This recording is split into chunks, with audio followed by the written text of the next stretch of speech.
Well, good morning, everyone, and Merry Christmas. They wanted me to say He is risen and see how many I got, but I resist that urge. I hope it's been a good morning for you so far. How many of you were up very early this morning? Very early. If the kids being keen to open presents don't get you, well, getting the cooking all ready and the oven fired up for lunch later probably gets you that way. Today can be pretty crazy. Hopefully we are able to just give you a little bit of space right now in the midst of everything that's going on. And of course, in the midst of all of the craziness, we might remember that, Jesus was born, and that's actually the reason why we're here, You might not be aware that actually the nativity scene has been a big theme in Christian art throughout the centuries. So the opening slide, this slide up right here, that's actually a famous Renaissance painting by a guy called Sandro Botticelli, one of the most renowned artists of the period of the Nativity. And just look at that. I'm a bit worried about Joseph at the bottom. It's like, what? I'll show you a few more nativity scenes, though. Here's another one. This is by a guy called Lorenzo Monaco. Now, in all of these, I want you to look at it and see if you can pick what's missing. Okay? So have a look at, right? Yeah? Have a look at it. Now go to the next one. Right? Have a look. Okay. All right. Any more? Any more? Yeah? Can you notice what's missing? They're very beautiful, aren't they? I'll let you in on what's missing. Manure.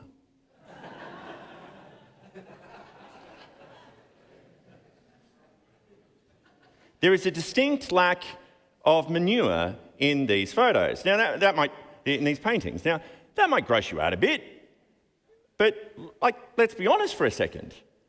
It's a stable, right? There are sheep, there are cattle, there are horses, there are donkeys, there are all that kind of stuff. These are not animals that you toilet train, okay? There is a distinct lack of manure in every nativity scene, and not just these ones. Pretty much any that I have ever seen in my life. How many of you have a nativity scene at home? You've got out the little thingies and everything like that, a little trinket. Do you have any manure in your nativity scene? Strangely not. All right? Now, why is that? I think it's in part because to have manure in there would seem so undignified. This is the birth of the Lord of the universe. This is the King of Kings, the Anointed One, the Messiah coming into the world, God made flesh, all that kind of stuff. And so I think the artists, not to mention the people who paid the artists, wanted it to look all kind of nice and beautiful and as neat and tidy as possible. And so that's what they do. They tidy it up a bit. They want to make it nice for him. Just make it all. And the fact is, we do that too. We sanitize the nativity. But rest assured, the stable is just like any other stable. It had manure. It was messy. And to be honest, actually, the whole nativity situation is actually kind of messy. See, we all know that Mary, Jesus' mother, had been visited by the angel Gabriel and told that she would have a child in spite of her having not been married yet to her fiancé Joseph, and so she's a virgin. The thing is, how do you think that explanation went down with people? No. You just need to relax. It's totally fine. You got it all wrong. No, an angel came to me. And she told me that God's going to make me pregnant. It's completely different. It's not what you think. Right? Nobody's going to believe that. Right? They figured that, well, she'd done something that she shouldn't have done before she got married. And in their culture, getting pregnant before you got married was a very, very bad thing to do. It kind of gave you a bit of a messy reputation. And we actually see that in the Bible stories for this, right? Everybody knew it, that this was a messy situation. Joseph knew it, so we have this in Matthew's Gospel. We read this. This is how the birth of Jesus the Messiah came about. His mother Mary and Joseph had promised to get married, but before they started to live together, it became clear that she was going to have a baby. She became pregnant by the power of the Holy Spirit. Her husband Joseph was faithful to the law, but he didn't want to put her to shame in public. Do you see that? Okay? So he planned to divorce her quietly. But as Joseph was thinking about this, an angel of the Lord appeared to him in a dream. And the angel said, Joseph, son of David, don't be afraid to take Mary home as your wife. The baby inside her is from the Holy Spirit. She's going to have a son, and you must give him the name Jesus. That's because he will save his people from their sins. And all this took place to bring about what the Lord had said would happen. He had said, through the prophet, the virgin is going to have a baby, and she will give birth to a son, and he will be called Emmanuel. Now, the name Emmanuel means God with us. And Joseph woke up, and he did what the angel of the Lord commanded him to do. He took Mary home as his wife, but he did not sleep with her until she gave birth to a son. And Joseph gave him the name Jesus. So now Joseph was in the know. Okay? He knew. It's okay. Mary's claims that there was an angel and God was doing this thing, that all of that was true. But do you think it helped if he went to everyone and said, oh, no, guys, you've got the wrong idea? No. What do you think everyone else did? They put two and two together and they figured out that the reason why Mary was pregnant was him. So now they both look bad. Okay? In their culture, that damaged their reputation. And their culture is what we call an honor-shame culture, which means reputation means a lot. It has very practical effects. Reputation opens more doors for you or closes more doors for you than money will in their culture. And we know that because of the stable. Let's read Luke's Gospel. In those days, a decree went out from Emperor Augustus that all the world should be registered. This was the first registration and was taken while Quirinius was governor of Syria. All went to their own towns to be registered. Joseph also went from the town of Nazareth in Galilee to Judea, which is up actually quite north in Israel, all the way down to the city of David called Bethlehem, which is down south, right? Because he was descended from the house and family of David. He went to be registered with Mary, to whom he was engaged and who was expecting a child. And while they were there, the time came for her to deliver her child. And she gave birth to her firstborn son, wrapped him in bands of cloth, and laid him in a manger, a feeding trough, because there was no place for them in the inn. Now, there's a few clues here. Firstly, I want you to notice the rules of the census. The census is very specific. It's not actually about just rock up at any old polling booth and that. They say, no, we want you to go back to your family's traditional home. Okay? So Joseph is going back to his family's traditional home. For Joseph, that's Bethlehem. But if it's his family's traditional home, you'd presume, it's a pretty safe bet, that he's got family still living there. Right? And in their culture, if you've got family coming in from out of town, it is extremely rude to not put them up for the night. It is a real snub. But here, we see that Mary and Joseph have not been invited to stay with any of the rallies. Instead, they have to go to a place that's very impersonal, a place where there's no relationship, where you pay money. They go to an inn, they go to a hotel. And that's despite her about to have a baby. Actually, not despite. It's because she's about to have a baby. And the shame that she and Joseph have brought upon that wider family is so great that no one wants them in their house.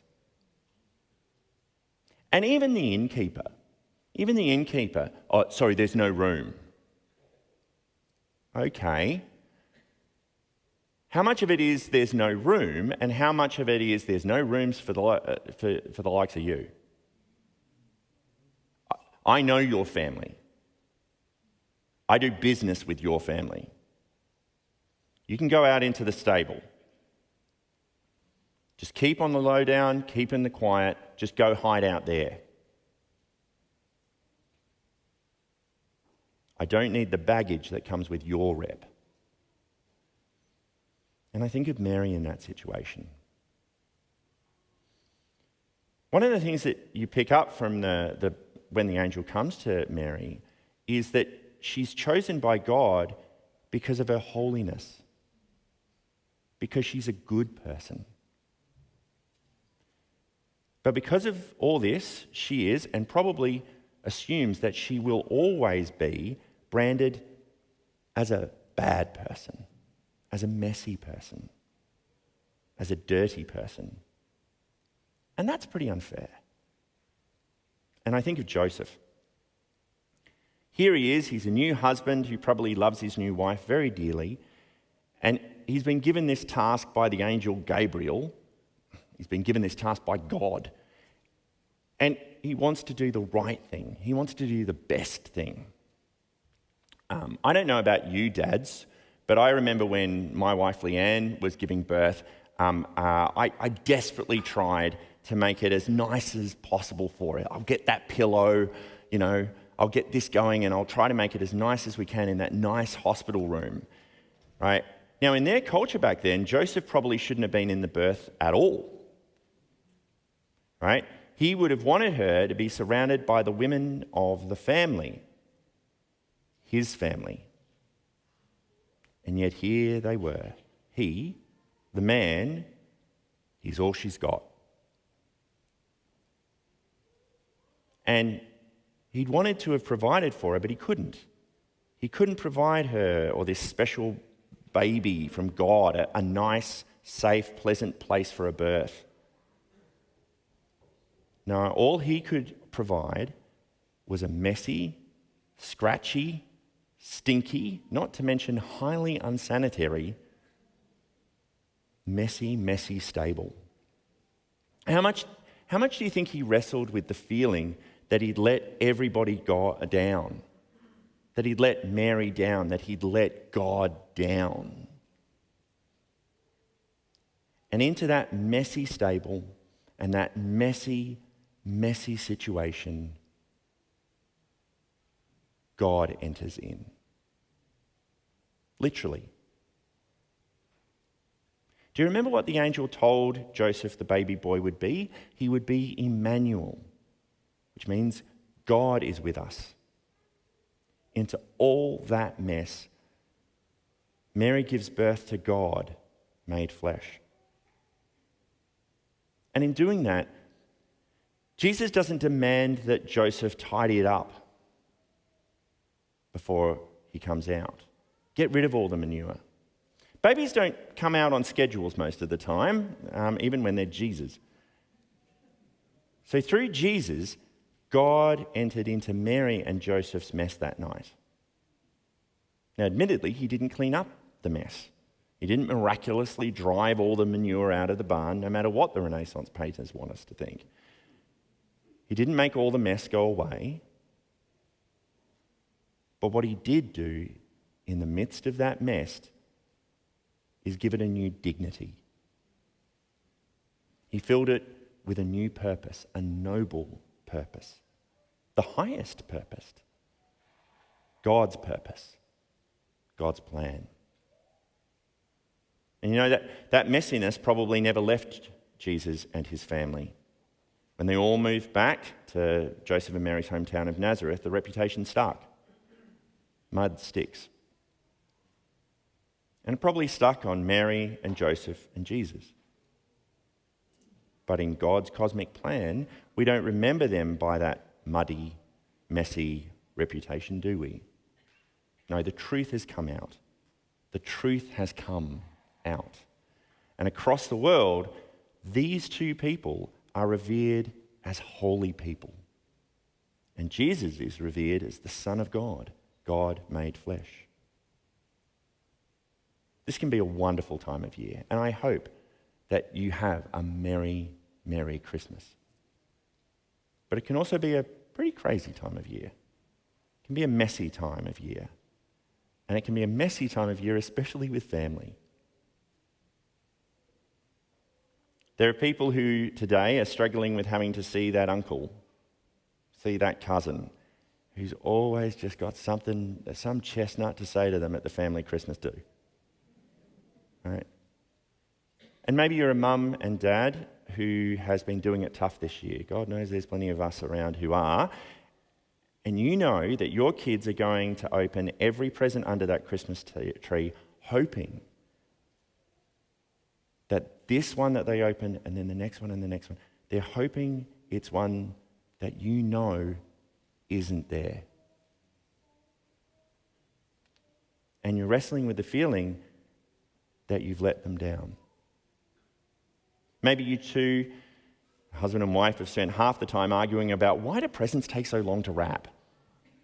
And why do we always have to go to your parents' place for lunch? And you know, all that kind of stuff. And you're trying to keep it all together for the kids and for the family, and you're just really tired and you're really stressed and you just wish it was simpler and you wish there wasn't so much messiness. Or maybe you're not going to see any family this year at Christmas. You wish you had that kind of mess. You wish you had half that stress, but you're all alone. Maybe you haven't been able to see your family because, well, things got a little messy back there a few Christmases ago. And maybe you struggle to believe, maybe you struggle to understand how God could be part of all this mess. Well, I want to offer you the promise of this story. God is not waiting for you to tidy up all the mess before he comes. He wants to enter right into that mess today. He's already there. He's just waiting for you to notice that he's there. Now, he understands why you haven't noticed. He just wants you to know that he loves you. He isn't afraid of the mess. He isn't afraid of your mess. He wants to be in it with you because he's Emmanuel, God with us. God with you. Now, he might not make all that mess disappear, but what he will do is what he did for Mary and for Joseph all those Christmases ago. He will give it a new dignity.